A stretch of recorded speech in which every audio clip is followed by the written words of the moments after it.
السلام علیکم، news bulletin میں خوش آمدید۔ میں ہوں احمد ندیم اور میں ہوں آئزل پرویز۔ آپ دیکھ رہے ہیں ایس ایم نیوز۔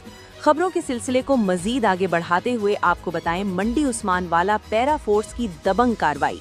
ماہ سیام میں گراں فروشوں کو ہزاروں روپے کے بھاری جرمانے۔ پیرا فورس کے ایس ٹی او غضنفر نوید نے ڈپٹی کمشنر قصور آصف رضا کے احکامات پر انفورسمنٹ آفیسر درجہ اول اسپیشل مجسٹریٹ محمد عمید کی کمانڈ میں ٹیمیں تشکیل دے کر منڈی عثمان والا اور مضافات میں ماہ سیام میں گراں فروشی کرنے والے 14 گراں فروشوں کو 1 لاکھ سے زائد رقم کے بھاری جرمانے عائد کر دیے۔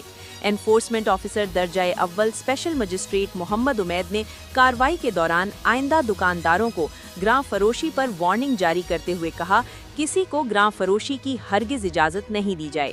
اگر گراں فروشی کا سلسلہ برقرار رہا تو اگلا قدم گراں فروشوں کے خلاف مقدمات بھی درج ہوں گے۔